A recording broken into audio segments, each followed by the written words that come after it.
from being the frontline state, and they changed the name from SADC, from the original name to SADC, which was now talking more about integration, because SADC, when it started, not all the member states of SADC were actually free from independence. And thank God that today we're talking that all the countries are free and they are enjoying peace and stability in their different countries.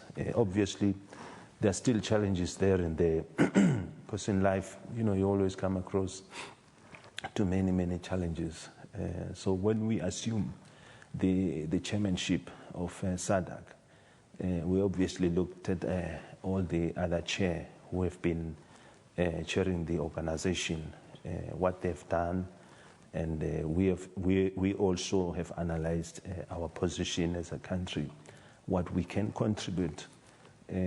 But for the year, we have promised that we will do a thorough research, especially about all the countries, social, political, economical, and so on, and see what we can do, at least the contribution we can make in addition to the ones which the other leaders have been making.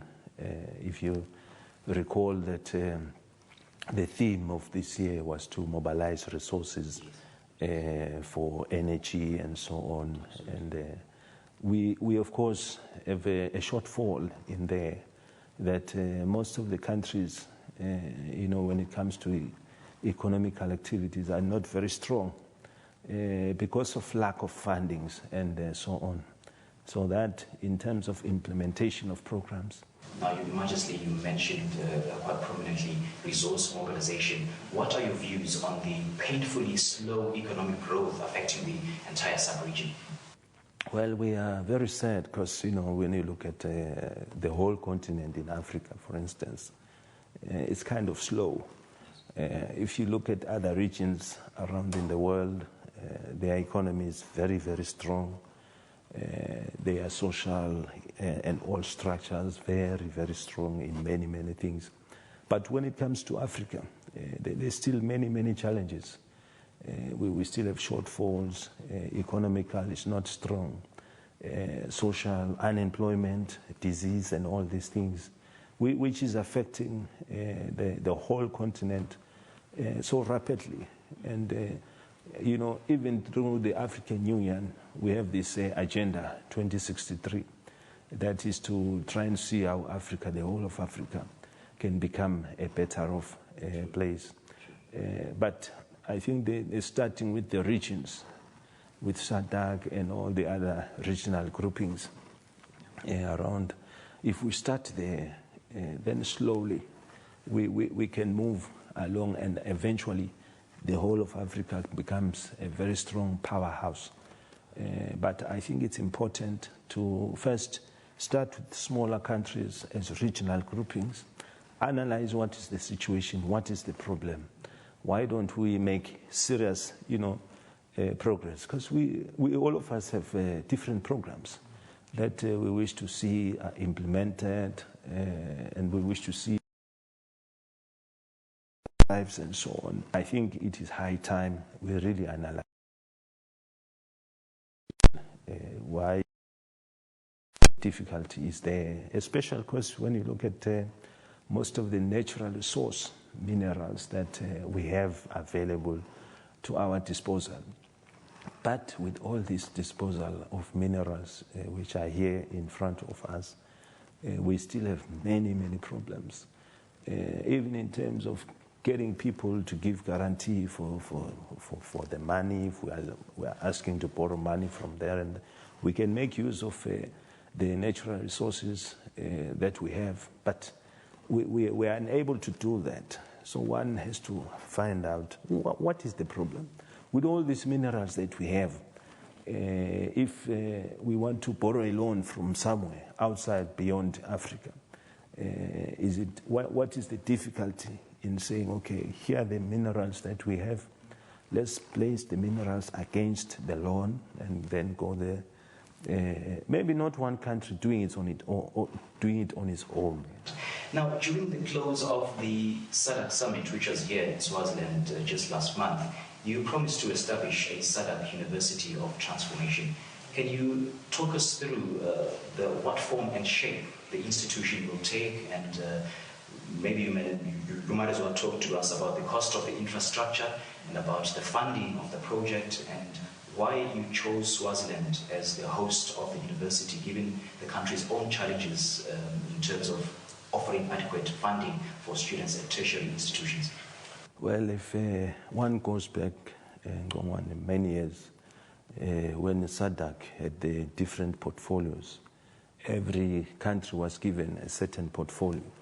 And the Kingdom of Eswatini, from many years, we were given the portfolio of education. And I'm sure you heard even during the summit how many leaders who have studied here in the kingdom. And it's not only leaders. If you go many places within our region, you find that CEOs of different corporates who are holding big positions. Most of them, they have either studied here or they are coming from here in the Kingdom of Eswatini. So we feel that, perhaps taking education as one of our priorities, since we were given in the past, that the kingdom has to continue with that program. We've started a good program. Many years ago, people were saying the education in Swaziland is good. So the issue now is not to reverse and go back. That people you would say, it used to be like that. No more. Now it is no more the case. And we want to change that. That's why I felt if we have a SADC university, which of course will train our young people, our youth, on innovation. Innovation is one of the very key things around the world that I've seen, that it has actually transformed many countries.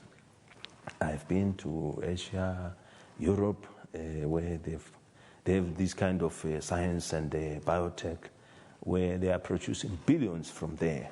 And I think if we have such a university which will train our people on innovation, then we are most likely that we can also get the very same billions that those who are in Asia or in Europe are making.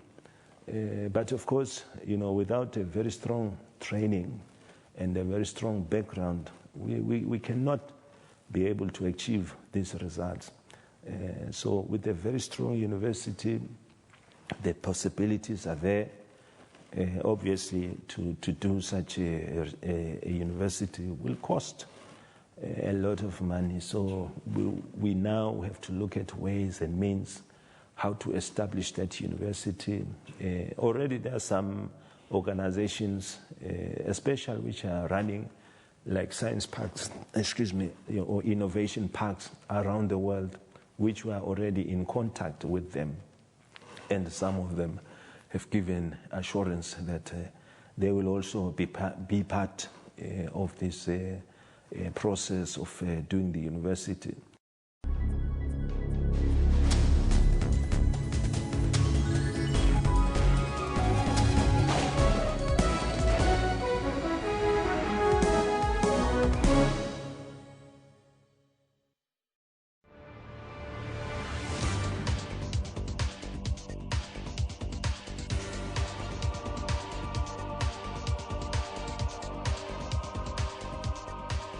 The fossil hominid sites at Transfrontier caves, known as Cradle of Humankind, were declared a World Heritage Site on the 2nd of December 1999.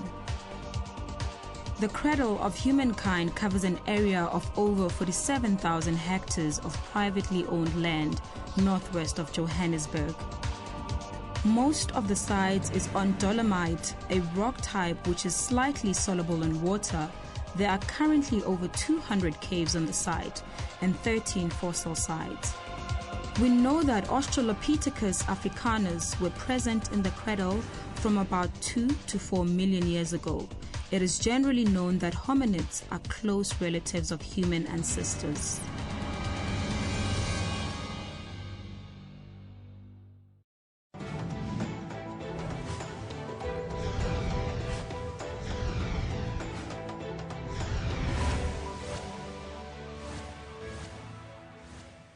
They say you can judge a nation's greatness by how it takes care of those who cannot take care of themselves. Bulakanang started on the initiative of the NG Church. 29 from 10 years we are 18. Bana bana ba tswa ka mahaeng a different. Ba bang ba neglected ke batswadi, ba bang ha bana batswadi totally ha ona batho ba ba hlokomelang. It's the little things that mean so much more to the family of Bulakanang Youth Care Center. Don't let your current circumstance determine who fetsa bokae. We celebrate these young ones with gifts of encouragement, hoping this moment will forever bring joy as they persevere. A very big surprise for you guys. Tomorrow, local players are Chiefs Celtic. Because we say baie dankie wat hulle vir ons kos gegee en alles wat die klere en die mooiste goedes wat ons gegee. We are extremely thankful for what was done by the SABC today, because I don't think you people realize what a big donation it is. We salute those who raise a nation. SABC Foundation, inspiring greater possibilities.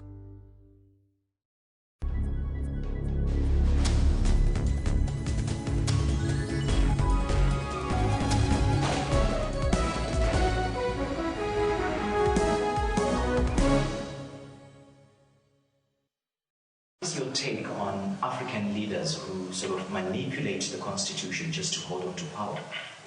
Well, you know, people always speak about how they want to be governed. And it is important to listen to the people because by listening to the people, you are helping the situation.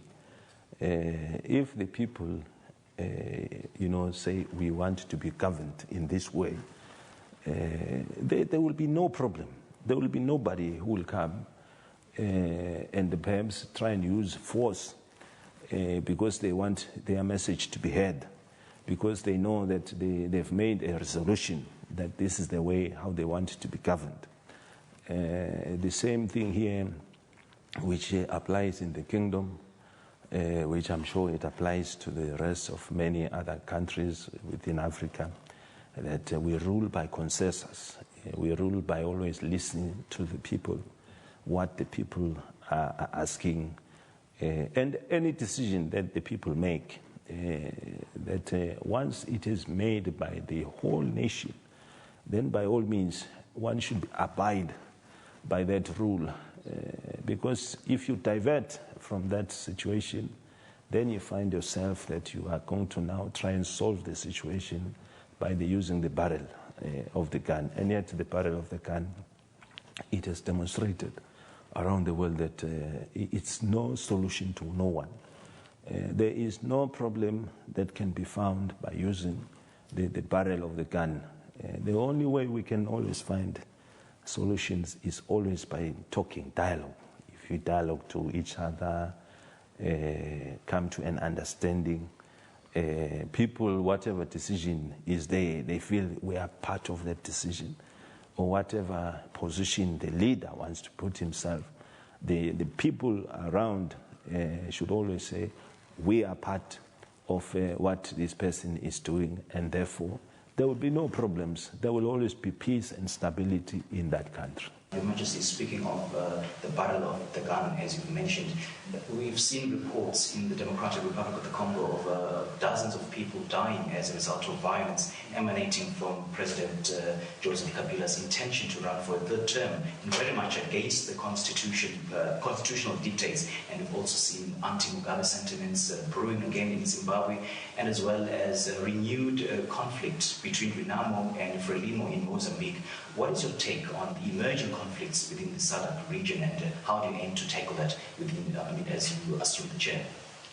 Well, Ngongwane, since we are promoting peace and stability in our region, we feel a region which will be strong and which will grow strong economical, then we need to maintain the peace and stability. Where there are problems, we encourage that people should really sit down and discuss this problem. Instead of using the barrel of the gun, the best way is to sit down in a round table, find where it's the difference, because there it is better. If you don't agree, you come back tomorrow, and then if you do not agree, you come back tomorrow. At least that is good. But when you use the barrel of the gun, people get to be killed and so on. So the next day you have more and more problems. The loved ones of the ones perhaps who have moved away from this life will want to revenge, and so that is why you can see that using the barrel of the gun is not the answer. The answer is to dialogue, and the answer is the people, what the people of their country want, because people of the country are the best people who know the solution better for any individual country. It cannot be one person deciding on behalf of everyone that this is the way, this is life, how it's going to be, because every person in this world thinks differently. And since they all think differently, then, even if when you're a leader, you have a duty to listen to this one or that one, and respect even their opinion of what they are saying, and listen, and not just listen, but even act on it, because in that way it will help the situation. So it is, of course, unfortunately, that we still see this pocket of problems even within our region, which still tries to pop up. But we are grateful that the SADC Troika on defense and security, it is there, and it is doing a very good job. Where there are problems, it is sent there to deal with the situation. Just when the situation is perhaps is beginning to boil up, instead of the situation allow it to erupt totally and becoming a situation where we can no longer control it, we try to make sure that if a situation is just beginning to pop up, we should contain the situation and not to allow it to escalate more. We've seen, other places in Africa where people, where the situation perhaps got out of line, and then there was escalation of violence, and then, of course, the results afterwards are so huge, and the cost for all of us to bear if we allow a situation to reach that stage is very huge. So it is important that as SADC, we should make sure that where there are problems, we are there to solve and to give support and to give guidance, peaceful guidance throughout those problems.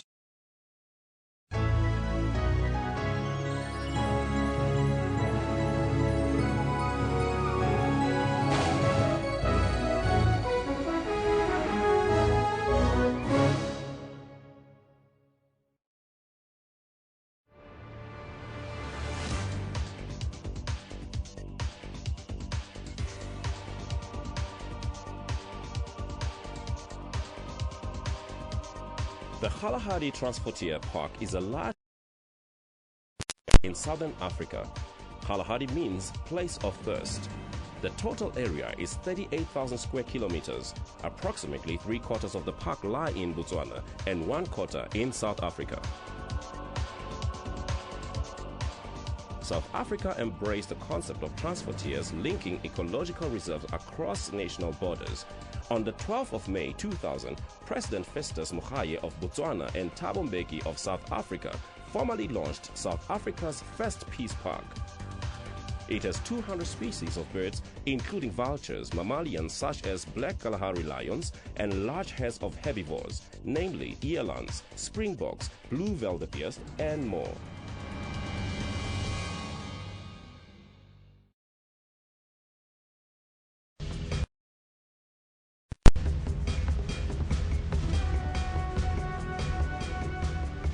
A meteorite hit the Earth 2 million years ago, creating an enormous impact of crater, about 10 kilometers in diameter, near Vredefort in the Free State, 100 kilometers southwest of Johannesburg, now known as the Vredefort Dome, a South African World Heritage Site. The meteorite is said to have been larger than Table Mountain and caused a 1,000 megaton blast of energy. The impact would have heated about 70 cubic kilometers of rock and have increased the Earth's oxygen levels to a degree that made the development of multicellular life possible. The world has about 130 crater structures of possible impact origin. The Vredefort and the Chicxulub crater in Mexico.